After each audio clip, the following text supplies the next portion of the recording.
Hello दोस्तों, आप सभी का स्वागत है एनीमे की इस दुनिया में। तो इस एपिसोड की स्टार्टिंग में उसाटो मस्त होकर घोड़े बेचकर आराम से सो रहा था।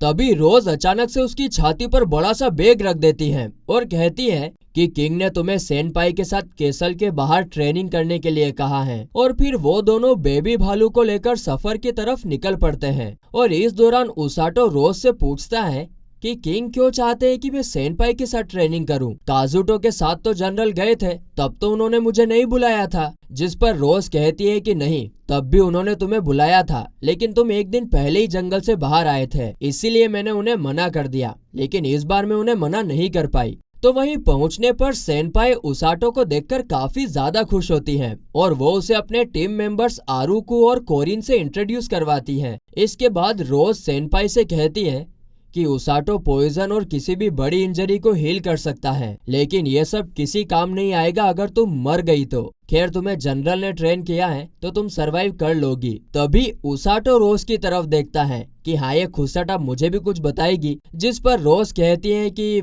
मेरे पास तुम्हारे लिए कोई इंस्ट्रक्शंस नहीं है। जिसे सुनकर उसाटो घबरा जाता है, लेकिन फिर रोज वहाँ से चली जाती है। इसके बाद ये चारों अपने सफर की तरफ निकल जाते हैं। इस दौरान सेनपाई कहती है कि काजुटो डार्कनेस ऑफ जंगल में गया था और हम भी वहीं पर जा रहे हैं। जिसे सुनकर उसाटो को एकदम से याद आती है कि डार्कनेस ऑफ जंगल तो वही जगह है जहाँ पर बेबी भालू अपनी फैमिली के साथ रहा करता था। और फिर उसके मन में ये ख्याल भी आता है कि क्या बेबी भालू को फिर से वहाँ पर ले जाना सही रहेगा। तभी एकदम से वहाँ पर सेनपाई आ जाती है और कहती है, लगता है बेबी भालू सो रहा है, तो अब मैं उसे हाथ लगा सकती हूँ। और फिर वो हाथ लगाने वाली थी कि तभी उसाटो उसके हाथ को झटक देता है और इन दोनों की मस्ती की वजह से फिर बेबी भालू की नींद टूट जाती है। जिस पर उसाटो उससे कहता है कि वैसे भी तुम अब बहुत सो लिए, चलो अपने पैरों पर चलो चलो। जिसे सुनकर वो चलता तो है, लेकिन इधर उधर डोला रे डोला तंडोला मंडोला इधर उधर डोलते हुए चल रहा था।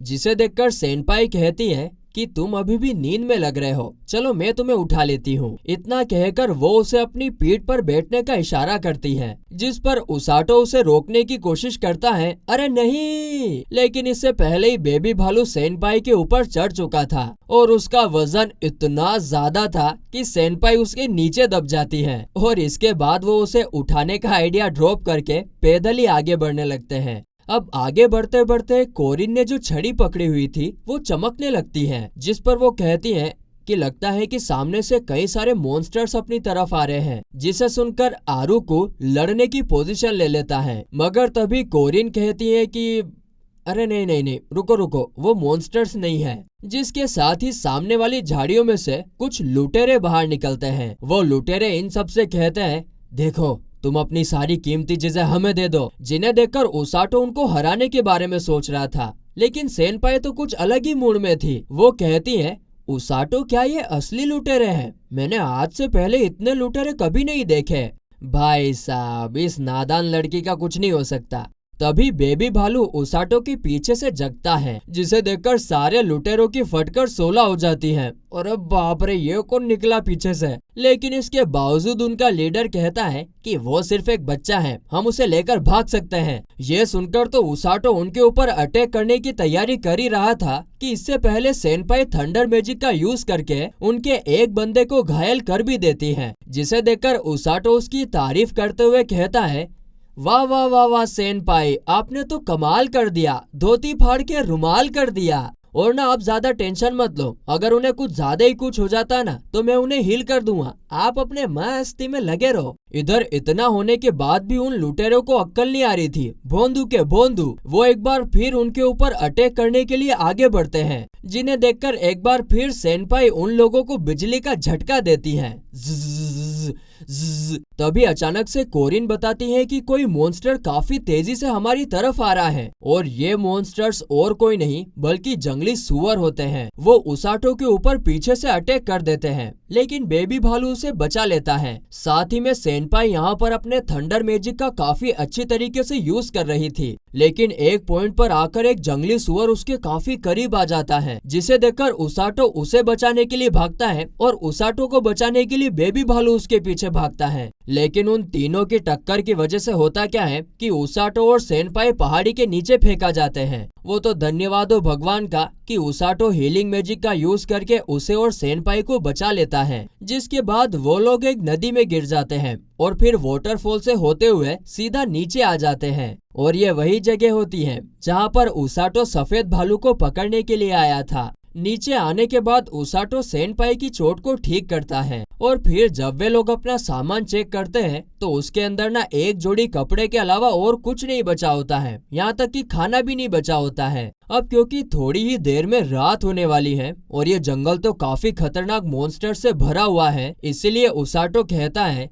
कि हमें ना आज रात यहीं रुककर कल सुबह बाहर जाने का रास्ता ढूंढना चाहिए। वैसे पिछली बार तो वो ये पेड़ पर रहकर बचा था, लेकिन क्योंकि हमारी नादान सेनपाई को पेड़ पर चढ़ना नहीं आता था, इसीलिए वो कोई और जगह ढूंढने का डिसाइड करते हैं। तभी ना उसे अपने सामने एक गुफा दिखाई देती है और इसीलिए वो लोग वहीं पर रुकने का डिसाइड करते हैं। और फिर इसके बाद सेनपाई नदी में अपने थंडर मैजिक का यूज करती है, जिससे सारी मछलियां मरकर ऊपर आ जाती हैं। और फिर उसाटो उसे आग जलाने के लिए भी कहता है तो सेनपाई वो भी कर देती है, जिसे देखकर उसाटो काफी ज्यादा खुश होता है और अपने कपड़े निकालकर आग के सामने बैठ जाता है। लेकिन सेनपाई जो दूसरी तरफ कोने में बैठी हुई थी, उसकी नजर तो उसाटो की मस्कुलर बॉडी पर थी, जिसके कारण ना वो ब्लश भी करने लगती है। तभी क्या होता है कि साइड से छोटे छोटे क्यूट से बंदर बाहर निकलते हैं, जिन्हें देखकर सेनपाई उन्हें हाथ लगाने के बारे में सोचती है, मगर उसाटो उसे कहता है, ओ मेम साहब, ये बस दिखने में क्यूट है लेकिन जहरीले है, जहरीले है। मगर सेनपाई कहाँ सुनने वाली थी, वो तो मेम साहब थी। वो उस बंदर को हाथ लगाने की कोशिश करती है और ऑब्वियसली बात है कि वो बंदर उसे काट लेता है। और यह देखकर उसाटो घबरा जाता है और कहता है, नहीं और बनो होशियार, और बनो होशियार। और फिर वो तुरंत अपने हीलिंग मैजिक का यूज करता है।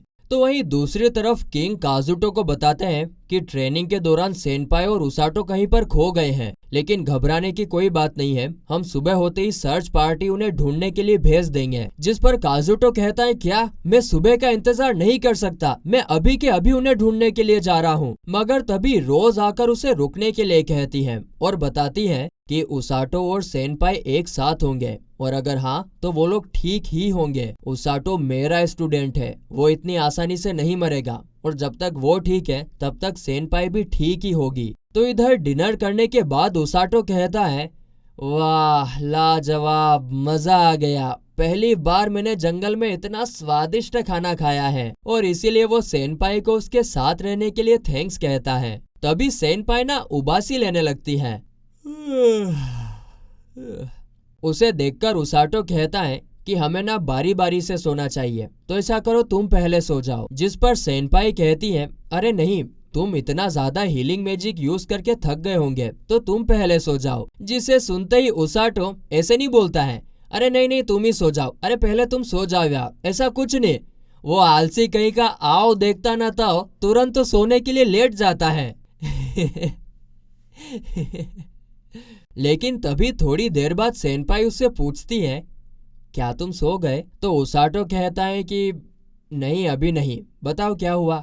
तो सेनपाई उससे पूछती है कि तुम्हें इस वर्ल्ड में आने पर कैसा लग रहा है, क्या तुम वापस अपने वर्ल्ड में जाना चाहते हो? जिस पर उसाटो कहता है कि हाँ मैं जाना चाहता हूँ, लेकिन सेम टाइम पर नहीं भी जाना चाहता हूँ, क्योंकि ये वर्ल्ड ना काफी ज्यादा बेहतर है। जिस पर सेनपाई कहती है कि हाँ तुम सही कह रहे हो, मैं भी वापस अपने पुराने वर्ल्ड में नहीं जाना चाहती हूँ। मैं यहाँ फ्री होकर घूम सकती हूँ, जो चाहे वो कर सकती हूँ। पुराने वर्ल्ड में तो मेरी फैमिली के स्टेटस के कारण मुझ पर काफी ज्यादा लिमिटेशंस थी, जो कि यहाँ पर नहीं है। ऐसे वर्ल्ड में तो मैं भी जाना चाहता हूँ यार। ये भगवान, इतने सारे एनिमे एक्सप्लेन किए, मुझे भी भेज दो उस दुनिया में, कुछ तो कृपा करो यार।